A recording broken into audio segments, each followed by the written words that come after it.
Aos meus queridos irmãos e aos meus amigos, quero desejar-lhes um feliz dia na presença de Deus, entendendo que um dia feliz para nós, nem sempre, na visão de Deus, nem sempre é aquele dia quando nós não temos nenhum problema. Não. Um dia feliz na ótica de Deus é aquele dia que, embora diante dos problemas, diante das dificuldades, Deus se faz presente. É aquele dia quando parece que nada está dando certo, mesmo assim, Deus está no controle de tudo. Me lembro certa vez que os discípulos do Senhor Jesus estavam em alto mar, por altas horas da noite, de repente uma tempestade tão forte se levantou, assolando o barco, enchendo-o de água. Estava quase indo a pique. E naquele momento os discípulos assombraram. Os discípulos tiveram medo, levantaram e gritaram por Jesus, que estava deitado na popa do barco. A Bíblia diz que Jesus levantou, acalmou o vento, a tempestade, e tudo voltou ao normal. Portanto, Jesus, Deus, pode até não nos livrar no momento, ou seja, nos livrar da presença do mal, mas Ele nos livra na presença do mal, na presença das tribulações, na presença da angústia, na presença da adversidade. Portanto, este é o dia feliz que Deus quer que tenhamos, sentindo e reconhecendo a sua presença. Vamos orar antes de iniciar nossa mensagem, mas eu quero antes disto ler um texto para a base de nossa mensagem, que está no livro de Jó, capítulo 28, versículo 20. Diz o patriarca Jó, escrevendo, ele diz o seguinte: de onde, pois, vem a sabedoria e onde está o lugar da inteligência? Eu quero falar, baseado nesse texto, sobre sabedoria e inteligência. Nós estamos falando sobre as Escrituras, mas eu quero abrir aqui um parêntese para falar sobre este assunto que Deus colocou no meu coração. Espero que possa estar te ajudando. Vamos orar. Senhor, nosso Deus e nosso eterno Pai. Obrigado, Deus, por estarmos diante da Tua presença. Obrigado por saber que não importa quais sejam as tempestades que nos sobrevirão neste dia. Não importa quais sejam as lutas e os problemas que sobrevirão neste dia, sobre tudo isto temos certeza que a presença do Senhor é real. A manifestação do Senhor é real. A providência do Senhor é real. A tua paz é real. A tua misericórdia, o teu amor, a tua graça são reais na nossa vida. Abençoa-nos diante da tua palavra neste momento. Dá-nos, ó Deus, a sabedoria e a inteligência para que possamos vivermos neste mundo de maneira digna, glorificando e exaltando o teu santo e bendito nome. Eu oro agradecido no nome do Senhor Jesus, o nosso amado Salvador. Amém. Sabedoria e inteligência. O que realmente, ou como entender a sabedoria e a inteligência descrita pelo patriarca Jó nesse texto? É claro que sabedoria e inteligência são duas dádivas de Deus. Deus é quem dá para nós tanto a sabedoria quanto a inteligência. Ao descrever, ou seja, antes de tudo isso, não se pode achar a sabedoria nem a inteligência em lugar nenhum, porque elas são desconhecidas por homem, por qualquer ser humano. O versículo 12 e o versículo 13 descreve ou escreveu Jó dizendo o seguinte: porém, onde se achará a sabedoria e onde está o lugar da inteligência? Verso 13 ele diz: o homem não acha, aliás, o homem não conhece o seu lugar e nem ela se acha na terra dos viventes. Olha o versículo 21 que ele vai dizer: pois está encoberta aos olhos de todo vivente e oculta às aves dos céus. Portanto, Jó está dizendo que a sabedoria não pode ser achada por homem algum, ela está oculta aos nossos olhos. Ao descrevê-las, Jó as considera como joias de grande valor. Valor que excede ao valor do ouro, da prata, das pérolas mais preciosas deste mundo. Ele diz no versículos 15 a 19 o seguinte, falando sobre a preciosidade e o valor altíssimo da sabedoria e da inteligência. Versos 15 a 19 do capítulo 28 de Jó. Não se dará por ela ouro fino, nem se pesará prata, nem troca, aliás, nem se pesa prata por ela, ou em troca dela. Não se pode comprar por ouro fino de Ofir, nem pelo precioso ônix, nem pela safira. Verso 17. Com ela não se pode comparar o ouro, nem o cristal, nem se trocarão por joias de ouro fino. Na verdade, Jó está dando aqui uma ênfase à sabedoria e à inteligência como sendo algo mais precioso que o ouro, mais valioso que as joias, mais valioso que as pérolas deste mundo que são tão desejáveis e que são adquiridas por altos valores financeiros.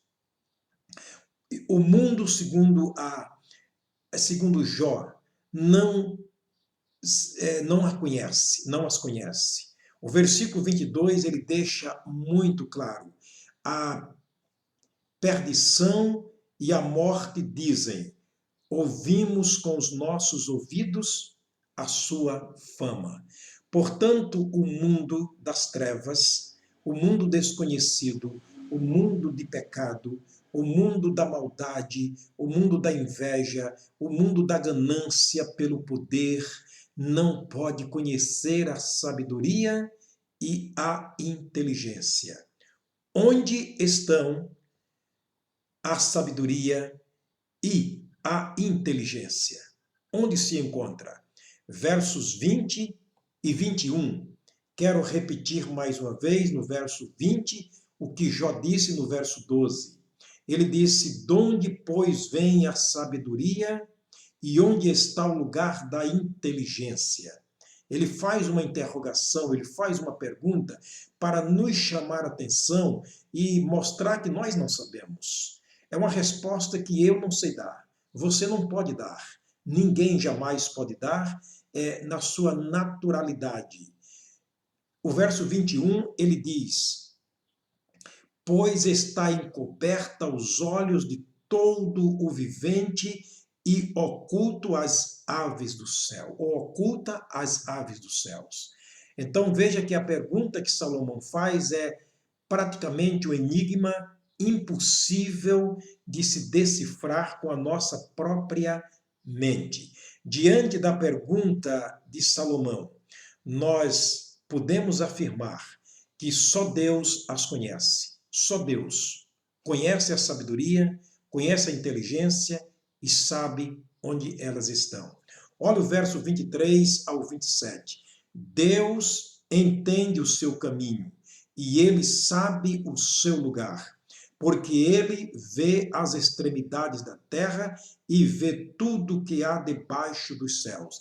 Depois, se você quiser continuar lendo até o verso 27, então ele mostra que Deus realmente é o único sabedor, como onisciente, como onipresente, onipotente, é o único que sabe o lugar da sabedoria e o lugar da inteligência. Diante disto, então surge uma pergunta. O que realmente é a sabedoria? O que é a inteligência? O que são a sabedoria e a inteligência? O verso 28 responde para nós. Disse ao homem, eis que o temor do Senhor é a sabedoria e apartar-se do mal é a inteligência. A Bíblia realmente é completa, ela tem resposta para todas as nossas indagações. Jó fez a pergunta e ele mesmo está respondendo pela graça, pelo conhecimento, pela ciência de Deus. Observa que ele está dizendo aqui que o temor do Senhor é igual à sabedoria, e que o apartar-se ou desviar-se do mal é igual à inteligência. Como se entender esse jogo de palavras que colocou aqui o patriarca Jó, descrevendo e mostrando o que é a sabedoria e a inteligência? Vamos usar um exemplo simples, é bem simples para entendermos isso aqui. Vamos supor que estejamos na selva e de repente encontramos um leão. É claro, qual seria o primeiro instinto nosso? É claro que seria o medo. A primeira coisa que viria, o medo. Isso é temor. Você temeria. Sabe por quê? Porque, na verdade, você sabe, e eu também sabemos, que estamos diante do animal mais feroz da selva. Estamos diante do rei da selva. Estamos diante de um animal de grande periculosidade, que oferece um grande perigo ao ser humano, às suas presas. Portanto, a primeira intenção, ou seja, o primeiro instinto nosso aqui seria temer. Isso realmente é sabedoria. Quando nós tememos, nós temos a sabedoria. O medo, ele é pedagógico. O medo, ele é beneficente. O medo, ele muitas vezes, ele nos protege. Quando dentro da medida certa, ele nos protege. Não estou falando de paranoia, não estou falando daquele estado de fora de si que a pessoa fica com tanto pavor que perde o seu equilíbrio. Não, isso seria paranoica, e na verdade, o paranoia, isso na verdade nos faz um verdadeiro paranoica, quer dizer, fora de si, fazendo do grande, ou do pequeno grande, do preto branco, do longe, do perto longe, do possível o impossível. Isso é a pessoa ficar fora de si. Quando a Bíblia fala sobre temor ou medo, está falando de um respeito, de uma consideração que você faz pela sua própria sabedoria. Você sabe que aquilo ofende, você sabe que aquilo faz mal. Isto é sabedoria. Mas a inteligência. Aí a Bíblia diz no texto, ou seja, na comparação que eu fiz, vem no segundo instinto. Primeiro instinto, você tem medo. Segundo instinto, você faz o quê? Você procura salvar a sua vida deste animal feroz. Isso é inteligência. Aí, desviar-se do mal, disse Jó, é inteligência. Não praticar o mal, isso é inteligência. Portanto, o pecado é para tolo. Pecado é para o ímpio. Pecado é para aquele que falta inteligência. A Bíblia diz que aquele que adultera com a mulher do seu próximo é falta de inteligência. Ele falta-lhe a sabedoria no momento quando ele tem a oportunidade para temer, para saber que aquilo não pode se fazer. Mas ele falta sabedoria para desviar-se deste mal tão grande. Todos os pecados são iguais, portanto, para todos os pecados em nossa vida, precisamos de sabedoria e de inteligência. Então, você é uma pessoa inteligente, uma pessoa sábia. Eu tenho certeza que você tem sabedoria. Portanto, querido, na sabedoria você sabe que Deus é o Senhor. Você sabe que Deus é o poder. Você sabe que Deus é o juiz. Você sabe que mais cedo ou mais tarde nós estaremos diante dele para uma prestação de contas, para um acerto de contas. Se você não sabe disto, eu quero citar um texto que é muito conhecido, já citei várias vezes nas mensagens pregadas, mas eu quero citar mais uma vez. Hebreus capítulo 9, versículo 27.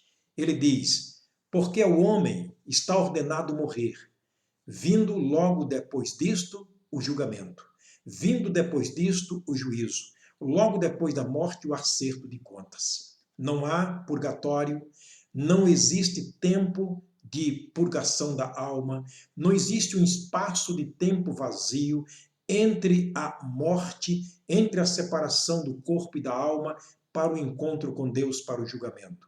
O julgamento do salvo se deu na cruz do Calvário. O julgamento do perdido inicia-se no momento que ele morre, que o espírito sai do corpo. Você sabe disto. Portanto, querido, por que adiar o dia da sua salvação? Por que não temer agora? Por que não ficar com medo agora de Deus? Por que não temer a Deus, o juiz, neste momento?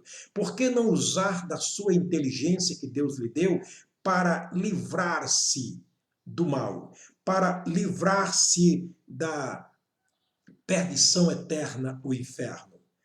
É importante que a Bíblia diz em João capítulo 5, versículo 24, aquele que ouvir a minha palavra e crê naquele que me enviou, tem.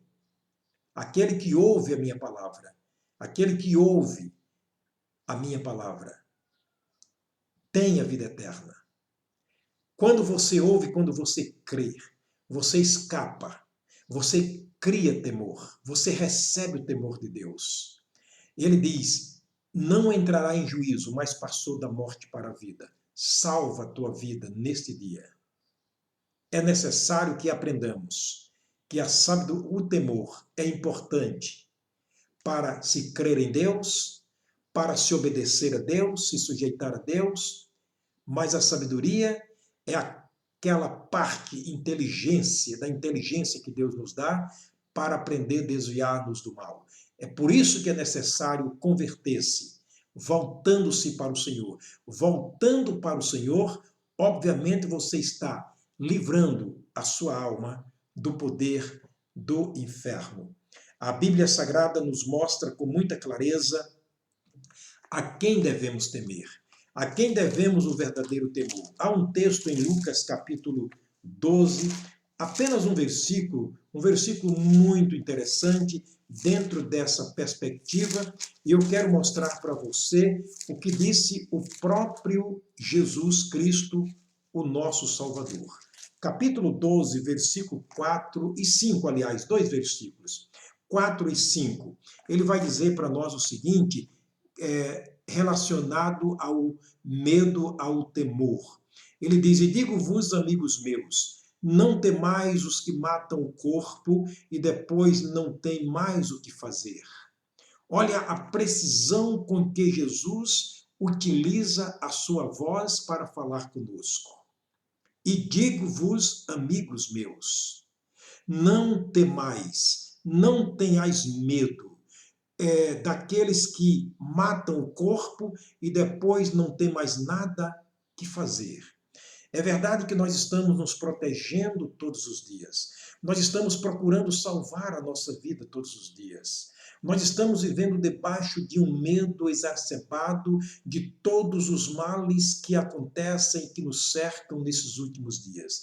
Quem não tem medo do Covid-19? Tem pessoas que estão assustadas, apavoradas. Há pessoas que perderam o equilíbrio diante deste gigante, diante deste poder irresistível, porque ela representa a morte. É uma doença que representa a morte. Quem não tem medo do câncer? Olha, e disse Jesus, queridos amigos meus, não tem mais aqueles que matam o corpo, porque tanto uma como a outra, citada aqui, levam o corpo até a sepultura, mas não pode fazer mais absolutamente nada. O máximo que as doenças infecciosas, o mais que as doenças terríveis e corrosivas podem fazer em relação a nós, é nos levar até a sepultura. E a Bíblia diz que há uma determinação de Deus que o corpo volta para a terra como era, porque é pó e ao pó tornará. Porém, a partir daí, as doenças infecciosas e até a própria morte não pode fazer absolutamente mais nada. Agora escute o que ele diz no versículo 5. Mas eu vos mostrarei a quem deveis temer. Ele diz, temei aquele que depois de matar o corpo tem poder para lançar no inferno a alma. Esse sim, vocês devem temer.